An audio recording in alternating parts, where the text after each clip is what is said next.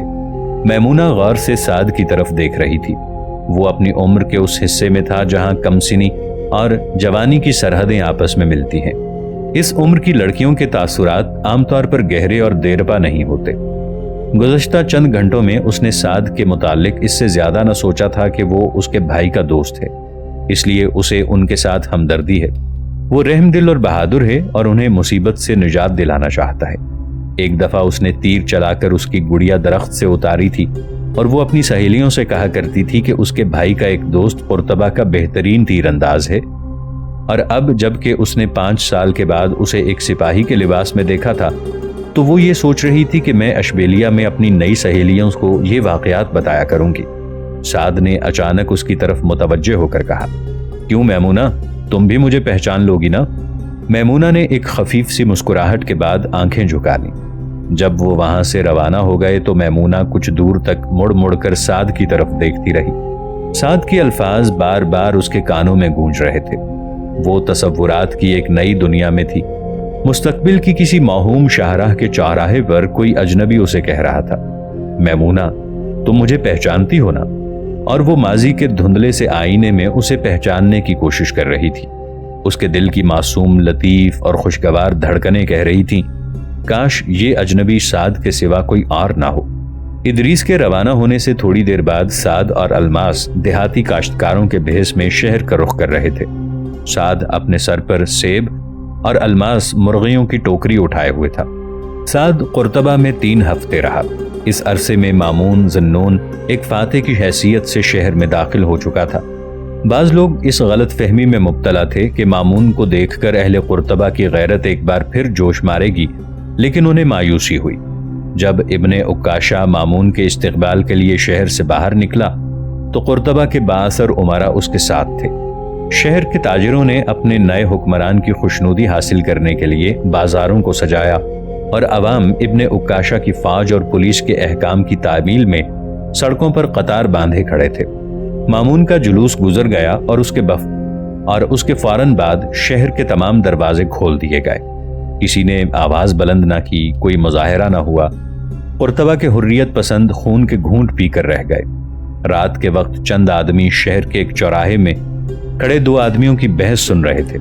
ایک یہ کہہ رہا تھا کہ معتمد کا جلوس زیادہ پرشکو تھا اور دوسرا یہ کہہ رہا تھا کہ مامون کا جلوس زیادہ شاندار تھا۔ ایک عمر رسیدہ آدمی تھوڑی دیر یہ بحث سنتا رہا اور پھر یہ کہہ کر وہاں سے چل دیا، قرطبہ میں اگر شیطان آ جائے تو بھی یہ لوگ اس کا جلوس نکالنے کے لیے تیار ہو جائیں گے۔ اب اس قوم کو کوئی معجزہ ہی تباہی سے بچا سکتا ہے۔ جن محبان قوم کو 5 سال قبل معتمد کے گورنر اور اس کے وزیر نے قید کیا تھا، ان کے سامنے ابن عکاشہ نے یہ شرط پیش کی کہ وہ اگر مامون کی بیعت کر لیں تو انہیں رہا کر دیا جائے گا، لیکن چند ایک کے سوا کسی نے اس شرط پر رہا ہونا قبول نہ کیا۔ عبد المنعم کو ابن عکاشہ اور مامون کے سامنے پیش کیا گیا تو اس نے ابن عمار کے دربار کی طرح ان کے سامنے بھی اسی جرت کا ثبوت دیتے ہوئے کہا، میں نے 5 سال قبل ایک ڈاکو کے ہاتھ پر بیعت کرنے سے انکار کیا تھا اور اس نے مجھے قید کر دیا تھا۔ اب ایک نیا ڈاکو مجھے قید خانے سے باہر نکال کر یہ کہتا ہے کہ تم میری بیعت کر لو۔ میرے لیے اس کے سوا کوئی راستہ اور نہیں ہے کہ میں پھر اسی قید خانے میں جانے کے لیے تیار ہو جاؤں۔ مامون نے کہا، تمہاری یہ خواہش پوری کی جائے گی، لیکن میرے خیال میں تمہارے لیے اب قرطبہ کا قید خانہ موزوں نہیں ہوگا۔ چند دنوں کے بعد ایک رات عبد المنعم اور اس کے 20 ساتھیوں کو قرطبہ کے قید خانے سے نکال کر طلیطلہ کی طرف روانہ کر دیا گیا۔ اس کام میں اس قدر احتیاط برتی گئی کہ اہل قرطبہ کو ان کے منتقل کیے جانے کا علم نہ ہو سکا۔ لوگوں کی رہی سہی بے چینی دور کرنے کے لیے ابن عکاشہ نے یہ اعلان کر دیا کہ شہر پر اس کا قبضہ ہونے سے پہلے ہی عبد المنعم اور اس کے ساتھی قید خانے سے غائب ہو چکے تھے۔ ان کے متعلق تحقیقات ہو رہی ہے۔ اس اعلان سے 2 دن بعد ایک شخص نے جامع قرطبہ میں یہ اعلان کیا کہ میں عبد المنعم کے ساتھ قید ہوا تھا۔ عبد المنعم اور میرے دوسرے ساتھیوں نے ایک رات قید خانے سے بھاگنے کی کوشش کی، لیکن پہرے داروں نے انہیں گرفتار کر لیا اور اس کے بعد داروغہ نے انہیں خطرناک قیدی سمجھ کر قتل کروا دیا۔ میں چونکہ ان دنوں بیمار تھا اور میں نے فرار ہونے کی کوشش میں حصہ نہیں لیا، اس لیے میں قتل ہونے سے بچ گیا۔ یہ آدمی وہی تھا جس نے قید سے آزاد ہونے کے لیے مامون کی بیعت کر لی تھی اور مسجد میں یہ اعلان اس نے ابن عکاشہ کے حکم سے کیا تھا۔ اس کے بعد چند دن تک ابن عکاشہ اپنے زر خرید علماء کی وساطت سے یہ منادی کرواتا رہا کہ اہل قرطبہ معتمد سے عبد المنعم اور ان کے ساتھیوں کے قتل کا انتقام لیے بغیر چین سے نہیں بیٹھیں گے۔ پھر ایک دن مامون خود جامعہ قرطبہ میں آیا اور اس نے تقریر کی، ہمیں ان بہادروں کے قتل کیے جانے کا بہت دکھ ہے اور ہم اہل قرطبہ کو یقین دلاتے ہیں کہ ہم اپنے خزانے سے ان کے بال بچوں کی پرورش کا انتظام کریں گے۔ سعد کمرے میں بیٹھا ایک کتاب پڑھ رہا تھا۔ الماس اندر داخل ہوا۔ سعد نے کتاب بند کرتے ہوئے کہا، کوتوال کیا کہتا تھا؟ وہ کہتا تھا کہ اگر تمہارے آقا کے بال بچے غرناطہ سے یہاں نہیں آ سکتے تو پرسوں تمہیں خود بادشاہ کے سامنے پیش ہونا پڑے گا۔ تم نے اسے یہ نہیں کہا کہ ہم سرکاری اعانت کے محتاج نہیں؟ میں نے کہا تھا، لیکن وہ یہ کہتا ہے کہ تم بے وقوف ہو۔ مامون کی سرپرستی کوئی معمولی بات نہیں، انہیں فوراً یہاں آنے کے لیے کہو۔ سعد نے کچھ دیر سوچنے کے بعد کہا، چچا الماس، میں کل جا رہا ہوں اور میں اس یقین کے ساتھ جا رہا ہوں کہ ابا جان قتل نہیں ہوئے۔ ابن عکاشہ نے انہیں قرطبہ کے قید خانے سے کسی اور مقام پر بھیج دیا ہے، ورنہ ان کے قتل کے متعلق اعلان کرنے سے پہلے کئی دن انہیں ٹال مٹول کرنے کی ضرورت پیش نہ آتی۔ اس نے مامون کی آمد کے بعد ان کے قتل کا ڈھنڈورا پیٹنا شروع کیا ہے۔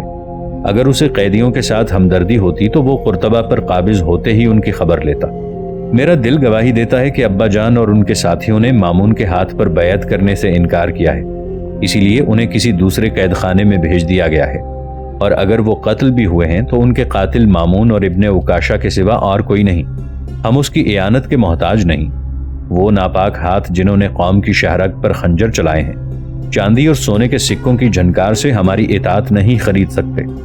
کوتوال یہ بھی کہتا تھا کہ اگر تمہارے آقا کے بیٹے نہ آئیں تو تمہیں مامون کے سامنے پیش ہونا پڑے گا اور قرطبہ سے ان کی دائمی غیر حاضری کی وجہ بیان کرنی پڑے گی۔ سعد نے کہا، تم یہ کہہ دو کہ عبد المنعم کے بیٹے اس کی حکومت کے باغی ہیں۔ الماس بولا، لیکن اس کا نتیجہ کیا ہوگا؟ سعد نے جواب دیا، میں جانتا ہوں کہ تم قرطبہ میں نہیں رہ سکو گے، ہماری جائیداد ضبط کر لی جائے گی، لیکن مجھے اس کی پرواہ نہیں۔ میں پیٹ پر پتھر باندھ کر اندلس کی جنگ آزادی میں حصہ لینا چاہتا ہوں۔ تم بھی جب یہ محسوس کرنے لگو کہ قرطبہ میں رہنا تمہارے ضمیر کے لیے ایک بوجھ ہے تو غرناطہ چلے آؤ۔ الماس نے قدرے مغموم ہو کر کہا، لیکن میں وہاں کیا کروں گا؟ تمہاری ہر جگہ ضرورت ہے۔ غرناطہ میں تم ان نوجوانوں کو تیر اندازی سکھایا کرو گے جو اندلس کی جنگ آزادی میں حصہ لینے والے ہیں۔ یہ آپ کا حکم ہے کہ میں قرطبہ چھوڑ کر غرناطہ چلا آؤں؟ میں تمہیں حکم نہیں دیتا، بلکہ تمہارا یہ حق تسلیم کرتا ہوں کہ تمہیں اپنے ضمیر کے مطابق عمل کرنے کی آزادی ہے، اور میں یہ بھی جانتا ہوں کہ کسی دن تمہارا ضمیر ان حالات میں قرطبہ رہنے کے خلاف بغاوت کرے گا۔ میرا ضمیر یہ کہتا ہے کہ میں ان چوروں اور ڈاکوؤں کو اس گھر سے دور رکھوں۔ سعد نے کہا، جن چوروں اور ڈاکوؤں نے سارے اندلس کو اپنی شکارگاہ بنا رکھا ہے، ان پر تم دیر تک اس گھر کا دروازہ بند نہیں کر سکتے۔ الماس، اس وقت قوم کی کشتی ڈگمگا رہی ہے، اگر یہ کشتی ڈوب گئی تو ہم سب ڈوب جائیں گے۔ تم کیا کرنا چاہتے ہو؟ سعد نے کچھ دیر سوچنے کے بعد مغموم لہجے میں جواب دیا، ابھی مجھے معلوم نہیں کہ میں کیا کروں گا۔ مجھے اپنے سامنے تاریکی کے سوا کچھ نظر نہیں آتا۔ ہم صرف اسلام کا سہارا لے کر اٹھ سکتے ہیں، لیکن آج ہمارا طبقہ اعلیٰ احیاء اسلام کا بدترین دشمن ہے۔ اگر امراء کی خود غرضی اور جمہور کی بے حسی کا یہی عالم رہا تو وہ دن دور نہیں جب ہم نصرانیوں کے ہاتھوں سمندر کی طرف دھکیل دیے جائیں گے۔ اندلس کا تجارت دہندہ شاید اب تک پیدا نہیں ہوا۔ میں اپنے متعلق صرف اتنا جانتا ہوں کہ میں چین سے نہیں بیٹھ سکوں گا۔ رات کے پچھلے پہر سعد بن عبد المنعم جامعہ قرطبہ میں سر بسجود ہو کر یہ دعا مانگ رہا تھا، میرے اللہ میری قوم کو تباہی سے بچا لے، مجھے دین اسلام کا ایک سپاہی بننے کی ہمت دے، مجھے ایک غازی کی زندگی اور شہید کی موت کی تمنا دے، میرے دل میں یقین اور ایمان کی وہ مشعل روشن کر دے جسے گمراہی اور ظلمت کی آندھیاں نہ بجھا سکیں۔ صبح کی نماز سے تھوڑی دیر بعد وہ ایک تیز رفتار گھوڑے پر غرناطہ کا رخ کر رہا تھا۔ رضاکار غرناطہ واپس آ کر چند ماہ بعد سعد بن عبد المنعم فاجی مکتب سے فارغ التحصیل ہو گیا۔ مکتب کے فارغ التحصیل طلبہ عام طور پر فوج میں لیے جاتے تھے، لیکن سعد نے غرناطہ کی برائے نام فوج کی ملازمت پسند نہ کی۔ اس مکتب میں غرناطہ کے بااثر رؤسا اور شاہی خاندان کے کئی لڑکے تعلیم پاتے تھے۔ ان کی کوششوں سے سعد کو مکتب میں ایک معلم کا عہدہ پیش کیا گیا۔ سعد اس کے لیے بھی تیار نہ تھا، لیکن اپنے خالو اور غرناطہ کے بااثر عالم قاضی ابو جعفر کے سمجھانے پر اسے اپنا ارادہ تبدیل کرنا پڑا۔